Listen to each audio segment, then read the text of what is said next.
Welcome back to Somewhat Flawed. Today, we're diving deep into the endless from the Sandman, one of Netflix's most visually stunning and thematically complex series. Who are these strange, eternal beings called the Endless? And why does it feel more like a mythic dream than a traditional fantasy? Now, if you're new to the Sandman, the Endless are not gods, not demons, and not mortals. They are the anthropomorphic embodiments of powerful concepts that shape existence itself. Created by Neil Gaiman, the Endless are seven siblings named Destiny, Death, Dream, Destruction, Desire, Despair, and Delirium. Each represents a fundamental force in the universe, and while they all wield unimaginable power, they are bound by very different rules and limitations. Let's begin with Destiny, the eldest of the Endless. He is literally the embodiment of fate. He carries with him a massive book chained to his wrist, the Book of Destiny, which contains all events, past, present, and future. Even the thoughts of the gods are written in his book. Destiny doesn't control what happens, he simply knows it. His power lies in his omniscience, but not in intervention.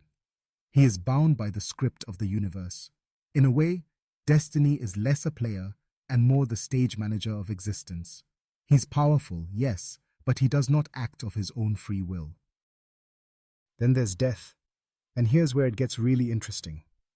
Death is perhaps the most beloved and feared of the Endless. She's not the Grim Reaper stereotype.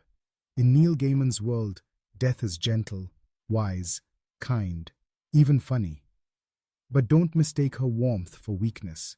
Death is one of the most powerful beings in the entire multiverse. She comes for everyone.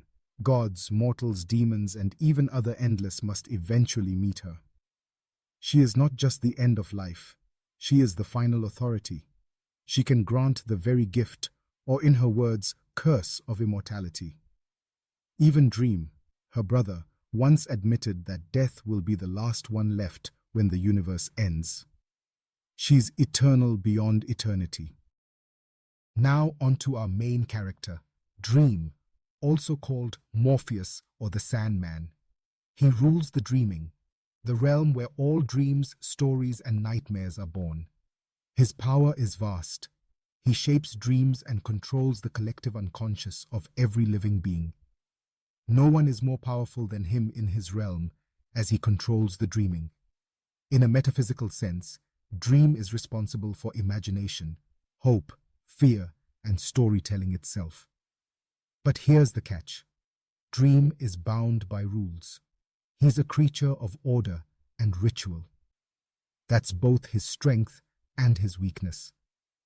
Dream is immensely powerful, but his inability to adapt and his strict moral code often limit him.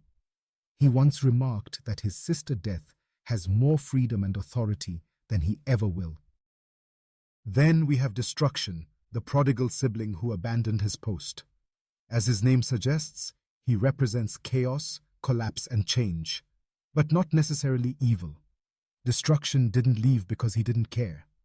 He left because he realized that destruction was happening with or without him. Ironically, that made him more powerful in some ways.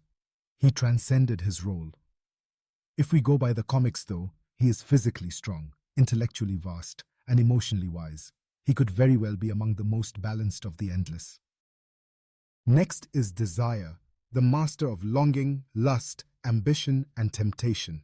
Desire is gender fluid, cruel, cunning, and incredibly manipulative.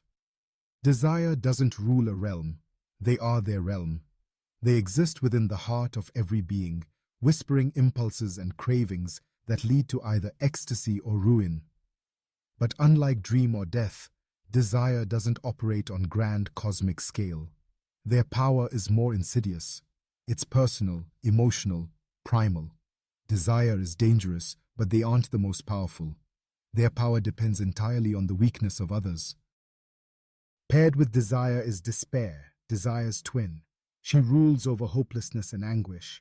Her realm is cold, grey, and filled with mirrors, each reflecting a different kind of suffering. Despair may seem meek or passive, but her influence is pervasive. Anytime someone loses hope, sinks into depression, or gives up, despair is there. She doesn't need to fight. She wins when people stop fighting. But like desire, her power is indirect. It's emotional, internal, and not cosmic in scope. Finally, there's Delirium, once known as Delight, who rules over madness, chaos, and imagination gone awry. Delirium's power is the most unpredictable. She can bend reality in ways that even dream can't always anticipate. Her speech is fragmented, her mind is scattered. But make no mistake, Delirium is not weak. In fact, other Endless fear her unpredictability. Her madness gives her access to places and thoughts others cannot reach.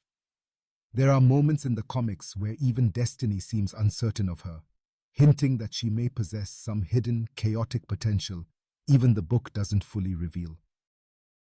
In the end, they exist in balance, like elements of the universe. Remove one, and everything begins to unravel.